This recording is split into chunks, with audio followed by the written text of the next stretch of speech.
राज्यपाल श्री कलराज मिश्र ने ब्रह्मलीन गोसेवी संत पद्माराम जी कुलेरिया की स्मृति में निर्मित प्रेरणालय पद्म पैलेस डिजिटल लाइब्रेरी और संग्रहालय का वर्चुअल लोकार्पण किया। आज राज्यपाल श्री कलराज मिश्र ने कहा कि शिक्षा वही सार्थक है जो लैंगिक विषमताओं को दूर करने वाली हो।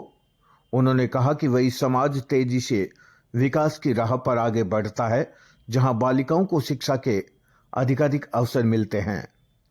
उन्होंने सूचना और संचार प्रौद्योगिकी के इस दौर में उत्कृष्ट पुस्तकों के डिजिटलाइजेशन के लिए वृहद स्तर पर कार्य करने और डिजिटल पुस्तकालयों को जन जन के लिए उपयोगी किए जाने का भी आह्वान किया।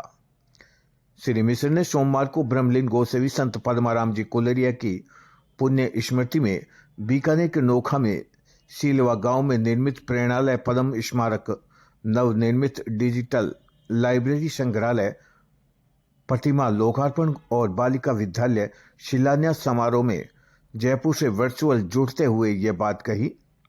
उन्होंने कहा कि अपने लिए तो सभी कुछ करते हैं, परंतु जीवन की सार्थकता इसमें है कि हम समाज के लिए समर्पण भाव रखते हुए कार्य करें। उन्होंने संत कुलेरिया जी की स्मृति में किए जा रहे समाज सेवा प्रकल्पों की सराहना की। उन्होंने कहा कि हम महिला पुरुष बराबरी की बात तो करते हैं, परंतु जब तक महिलाओं को शिक्षित होने के अधिकाधिक अवसर नहीं मिलेंगे वे पुरुषों की बराबरी पर नहीं आ सकेगी। उन्होंने केंद्र सरकार के इस बेटी बचाओ बेटी पढ़ाओ को इस दृष्टि से महत्वपूर्ण बताया। श्री मिश्र ने पद्म स्मारक के अंतर्गत डिजिटल लाइब्रेरी और संग्रहालय की स्थापना को महत्वपूर्ण बताते हुए कहा कि जीवन को गढ़ने वाली पुस्तकों का डिजिटल रूप यदि डिजिटल लाइब्रेरी में संग्रहित किया जाता है तो यह आने वाली पीढ़ियों के लिए बड़ा उपहार होगा। उन्होंने कहा कि किताबें कभी नष्ट नहीं होती।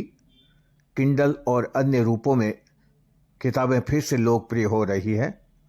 उन्होंने बालिका विद्यालय को समय संदर्भों में भविष्य की आवश्यकताओं के अनुरूप विकसित करते हुए समाज में बालिका शिक्षा के लिए प्रभावी वातावरण निर्माण की भी आवश्यकता जताई।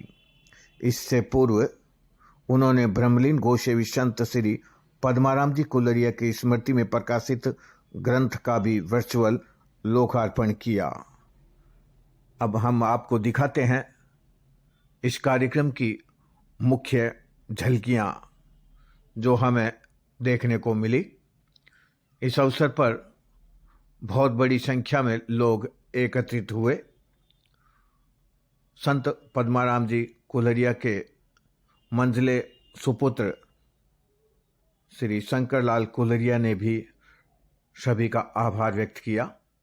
कुलेरिया की पुण्य स्मृति में निर्मित प्रेरणालय पद्म स्मारक के इस भव्य आयोजन की आप सभी को मैं बधाई और शुभकामनाएं देता हूं। आपके इस आयोजन में सम्मिलित होकर मुझे इसलिए भी बहुत अधिक प्रसन्नता है कि कुलेरिया जी की स्मृति को उनके सुपुत्रों श्री कानाराम जी, श्री शंकर जी एवं श्री धर्मचंद जी ने डिजिटल लाइब्रेरी संग्रहालय के रूप में सजोने के साथ ही बालिका स्कूल के शिलान्यास के रूप में मनाने की पहल की है। किसी की स्मृति को सदा के लिए सजोने की यही सबसे बड़ी श्रद्धांजलि है। मैं इसके लिए आप सभी का अभिनंदन करता हूं। मैं इस बात से भी बेहद प्रसन्न हूं कि आज बालिका शिक्षा के लिए विद्यालय का शिलान्यास हुआ है। मेरा यह मानना है वही समाज तेजी से विकास की राहों पर आगे बढ़ता है जहां पर बालिकाओं को शिक्षा के अधिकाधिक अवसर मिलते हैं। इस अवसर पर उपस्थित स्वामी श्री गोविंद गिरी जी महाराज, योग गुरु मेरे प्रेरणा के स्रोत श्री स्वामी रामदेव जी महाराज, स्वामी चिदानंद जी सरस्वती जी, आचार्य श्री बालकृष्ण जी, संत श्री मुरलीधर जी, संत श्री बजरंग दास जी, संत श्री सुखदेव जी, संत श्री शंकरदास जी, श्रीमती हरप्यारी जी, यह समस्त महानुभावों का मैं हार्दिक स्वागत और अभिनंदन करता हूं। उनके चरणों में मैं प्रणाम करता हूं।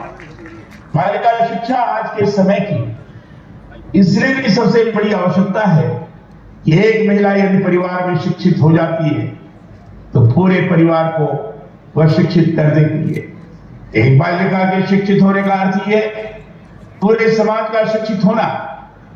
इसी से महिला सशक्तिकरण को संभव किया जा सकता है। हम महिला पुरुष बराबरी की बात करते हैं, परंतु मैं मानता हूं कि जब तक महिलाओं को शिक्षित होने के अवसर नहीं मिलेंगे वे पुरुषों की बराबरी पर नहीं आ सकेंगी। यह सुखद है कि बालिका शिक्षा के लिए अंतरराष्ट्रीय मानकों के अनुरूप शैक्षिक सुविधा युक्त विद्यालय की स्थापना आप कर रहे हैं। जल्द से जल्द विद्यालय भवन बने और यहां शिक्षण प्रारंभ होगा, ऐसा मेरा विश्वास है। शिक्षा वही सार्थक है जो लैंगिक विषमताओं को दूर करने वाली हो। पूर्व वैदिक काल के दौरान महिलाओं को समाज में एक प्रतिष्ठित स्थान प्राप्त था और उन्हें पुरुषों के समान समाज का एक महत्वपूर्ण अंग समझा जाता था। महिलाएं हमारे यहां देवी रूप में, शक्ति रूप में पूजी जाती रही। गार्गी, मैत्रेयी, लोपामुद्रा, सुलभा, वाचकनवी, लीलावती इत्यादि विदुषी महिलाओं के हमारे देश में धीरे धीरे महिलाओं के महत्व को हमने नकार दिया। इसी से समाज में पतन का दौर भी शुरू हुआ। केंद्र सरकार ने बेटी बचाओ बेटी पढ़ाओ की शुरुआत देश भर में की और इससे बहुत सकारात्मक बदलाव समाज में आया है। मैं चाहता हूं जो बालिकाएं शिक्षा में अच्छा प्रदर्शन करें उन्हें प्रोत्साहित करने की भी किसी प्रभावी योजना की शुरुआत आपके स्तर पर हो।